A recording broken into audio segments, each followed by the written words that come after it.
O ciclo da escravidão estatal é sempre o mesmo.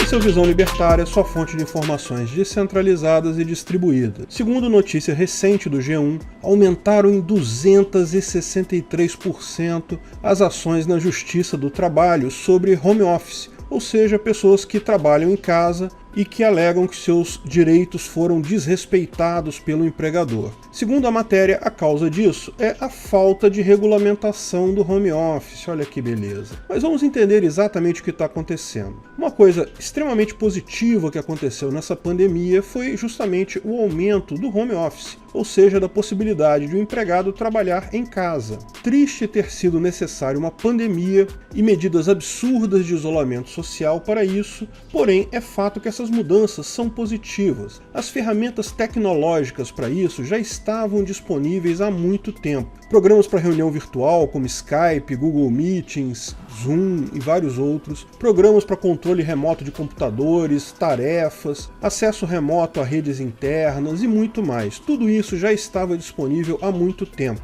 Porém, a inércia cultural é algo forte. Muitas empresas em muitas áreas de trabalho já poderiam ter adotado o home office há muito tempo. Porém, por mera inércia cultural, por estarem acostumadas a fazer a coisa de uma determinada maneira, ainda mantinham escritórios para as pessoas trabalharem. Isso é extremamente ineficiente para os dois lados. É lógico que home office não é só vantagem não, mas na imensa maioria dos casos traz muito mais vantagem do que desvantagem. Veja, pelo lado do empregado, ele não precisa mais gastar horas na condução para chegar e voltar do trabalho. Nada da dor de cabeça de ter que achar vaga para o carro, de enfrentar engarrafamento ou metrô apertado, nada disso. É só sair do quarto e ir para a sala. Não precisa sequer se preocupar em se vestir bem ou se maquiar, a menos que tenha alguma reunião ou contato visual com alguém. Pode trabalhar de pijama o dia inteiro se quiser. A agenda fica mais disponível também, porque mesmo que ele tenha um horário a cumprir, nada impede de usar 5 minutinhos para lavar a louça ou fazer qualquer atividade doméstica que seja conveniente. Também fica mais fácil para o empregado pegar um trabalho extra, um freelance ou até um segundo emprego.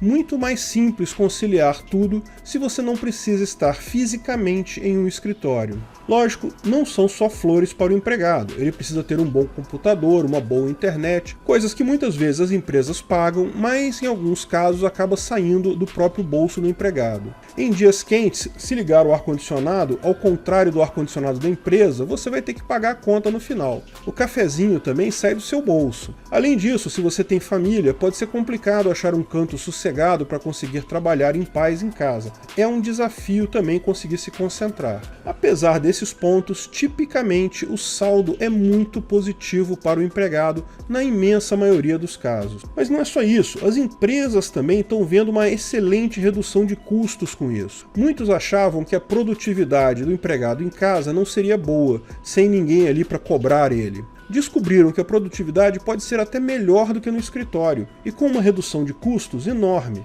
Não precisa mais de uma área grande no centro, num lugar caro, como tipicamente são os grandes escritórios nos centros das cidades. Pode optar por um escritório menor, apenas para receber clientes e fazer contatos, deixando uma equipe mínima ali e tendo o grosso da força de trabalho à distância. Tem a desvantagem de não ter um empregado ali presencialmente, o que pode ser útil para resolver uma atividade rápida. Também não dá para mostrar para o cliente aquela sala com centenas de cubículos cheios para mostrar o tamanho da empresa. Mas, via de regra, ainda é muito benéfico para a empresa também. Suspeito que, mesmo após o fim da pandemia e das medidas de isolamento social, muitas empresas vão continuar com esse processo de trabalho em casa. Também é preciso reconhecer que existem desvantagens para ambos os lados. É notório que a proximidade física ainda é uma forma de aumentar conhecimento e facilitar a troca de ideias. Um programador que tem uma dúvida em casa pode ter mais resistência a mandar uma mensagem para o colega tirando aquela dúvida. Resistência maior do que se ele tivesse sentado do lado do colega, bastaria perguntar. Reuniões presenciais são geralmente mais rápidas e produtivas que reuniões via aplicativo.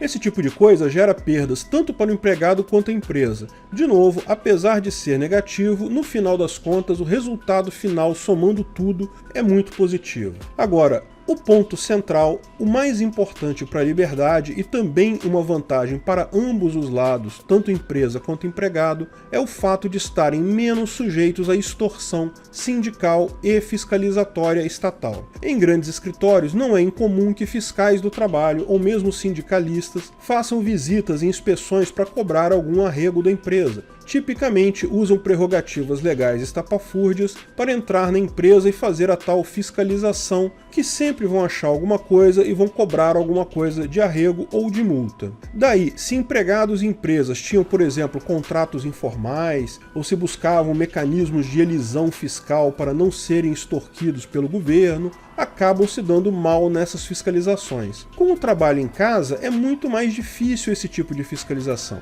Não é impossível, mas é bastante menos provável. Muitos contratos informais, PJ, podem se tornar viáveis neste cenário, favorecendo tanto empresas quanto empregados. Lógico, quando a empresa e empregado ganha, alguém está perdendo, e esse alguém é o governo, é a máfia estatal. Certamente não estão satisfeitos com isso. Embora eu não tenha números precisos, imagino que essa onda de trabalho remoto já deve estar se fazendo sentir em menor arrecadação de tributo. O governo está agindo para tentar conter mais essa sangria causada pela informação descentralizada. E começam da forma padrão do governo, inventando um problema como se fosse um problema da sociedade e colocando, lógico, isso na mídia tradicional socialista. Trabalho remoto gera 263% a mais de reclamações trabalhistas. Olha, o patrão malvadão está oprimindo os pobres empregados em suas casas. E lógico, qual é a solução para isso? Mais regulamentação estatal.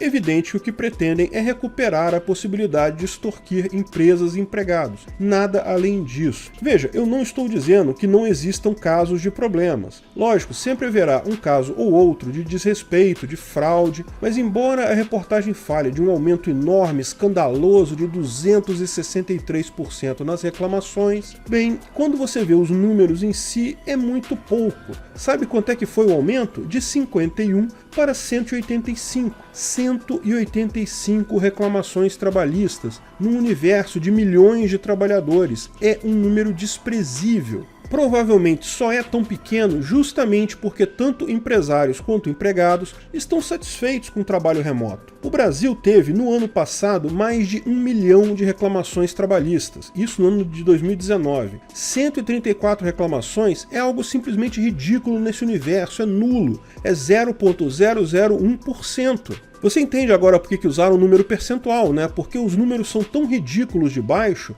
que não poderiam usar números absolutos. Não atenderia ao propósito do establishment político, da imprensa e do governo de criar um problema. Por outro lado, a diminuição de reclamações trabalhistas no trabalho presencial de 2020 em relação a 2019 foi enorme. Foram 150 mil processos a menos. Sim, eu sei, muito da diminuição foi porque as pessoas simplesmente perderam o emprego ou se sentem com medo de perder o emprego neste momento. Mas ainda assim, uma fração considerável disso é porque as pessoas gostaram de trabalhar em casa. Não é impossível imaginar que muito dessa diminuição tenha sido justamente pelo aumento da felicidade média das pessoas com o trabalho em casa. Digamos que apenas 1% desse total foi referente a pessoas que estão satisfeitas por trabalhar em casa. Esse número ainda seria 10 vezes maior que o aumento de reclamações devido ao home office. Ou seja, não existe problema trabalhista nenhum significativo com o home office.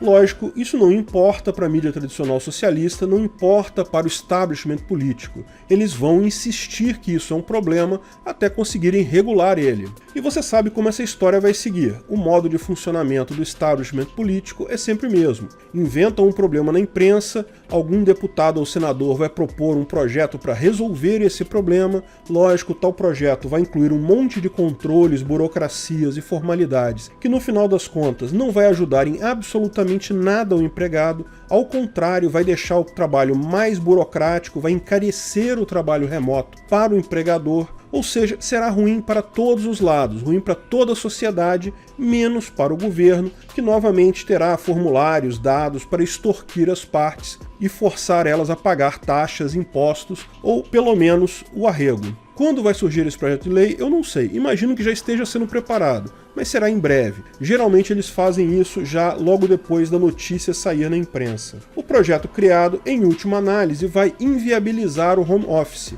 Veja o absurdo. O home office, que é bom para a economia, bom para o empregado, bom para a empresa, bom até para o meio ambiente, mas não é bom para o Estado. Então não atende ao único e efetivo objetivo do Estado, que é parasitar mais e mais a sociedade. Felizmente, esse processo certamente vai atingir algumas empresas, mas vai ter como efeito colateral levar empresas menores para a informalidade total. Cada patada dessa que o governo dá no mercado tem esse efeito. Ele subjuga empresas maiores, mas leva ao mesmo tempo mais gente para a informalidade completa. Pior, com a informação descentralizada e distribuída, a capacidade de muitas empresas pequenas, totalmente informais, colaborando entre si, fica muito maior do que de empresas grandes e médias. Livre mercado é muito mais eficiente que organização hierárquica. No final, esse projeto vai ajudar a causa libertária. O establishment socialista estatal ainda não entendeu o grau do problema que está enfrentando.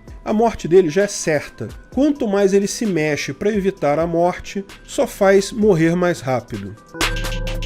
Obrigado pela audiência. Esse vídeo foi um oferecimento de armataweb.com, cloud e serviços de data center, 100% de compromisso com a satisfação e privacidade dos clientes. Aceitamos Bitcoin. Veja o link na descrição do vídeo. Se você gostou desse vídeo, clique no like e compartilhe ele em suas redes sociais. Se inscreva no canal para nos ajudar, clicando no botão vermelho abaixo. Se quiser ser avisado de novos vídeos, clique no sininho ao lado. Saiba mais sobre o nosso projeto no site visãolibertaria.com. Lá você pode sugerir novos artigos, escrever artigos, patrocinar e muito mais. Confira visãolibertaria.com. Até a próxima!